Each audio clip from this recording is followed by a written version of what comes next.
My name is Stephanie Perez. I am a pencil partner volunteer with Dollar General. I will be reading the book The Cool Bean by Jory John and Pete Oswald. The Cool Bean, written by Jory John, illustrations by Pete Oswald. Watch out, here come the cool beans. The cool beans. Oh, yeah, check out how they move. Look at the way they swagger. Notice their sunglasses. Yo. The cool beans are known all over school, from house to house, across town, beyond county lines. In the olden days, last year, we were all one big pot of beans. We were a mixed bag, but somehow it worked.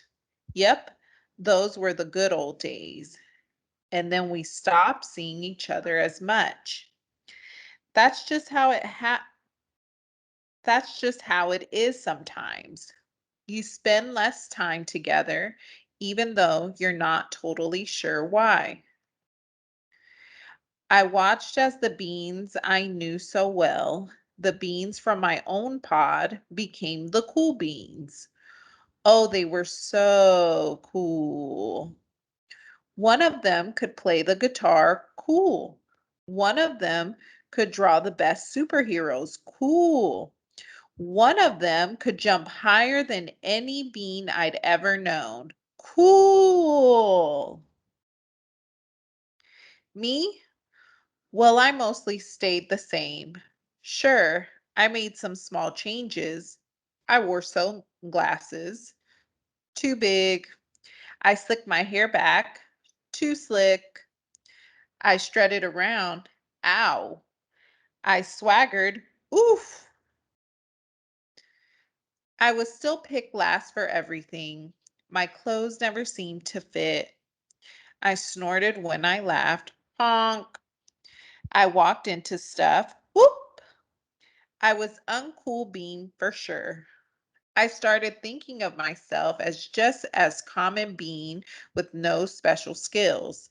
I couldn't compete, so I didn't even try. I'd never be a cool bean. It seemed like there were two types of bean in the world. There were the cool beans and the beans like me. The days all blended together. I lived my life and things were just okay. I took tests and ate lunches and mostly kept to myself.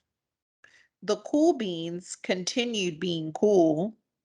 I mean, sure, I missed them a bit, but it's not like I was going to say anything. I felt like all that coolness had got in the way of our friendship. And that's how it went until one day I was in the cafeteria. I dropped my lunch on my loafers. Oh no, not again. But then some sort of miraculous happened. Out of nowhere, one of the cool beans helped me clean it up. He didn't even say anything. He just gave me a nod. That was it. Later, I was out on the playground. I tripped and scraped my knee and maybe cried a little bit, and everybody saw it. Another one of the cool beans came to my side, and without a word, he dusted me off. That afternoon, I was sitting in class. I wasn't really paying attention.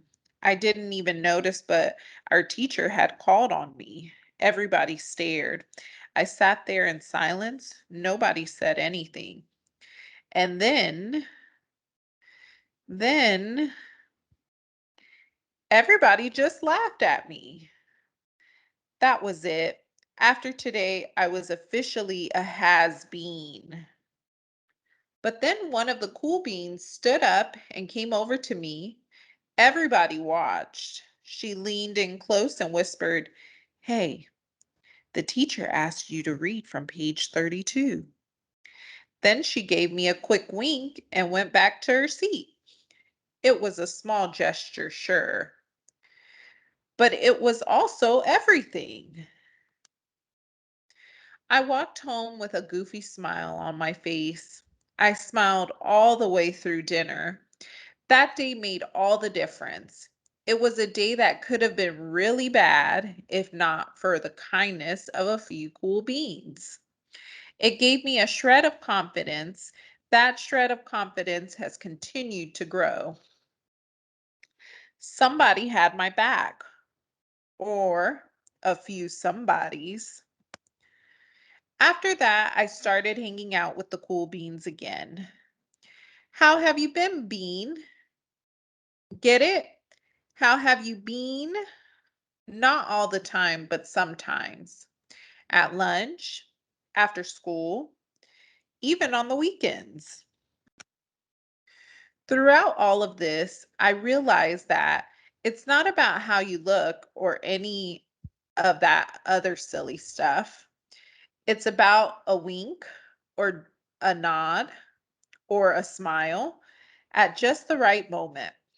It's about dusting somebody off, helping them up again, and pointing them in the right direction. You need a hand? Yes, please. Now that's cool. The end.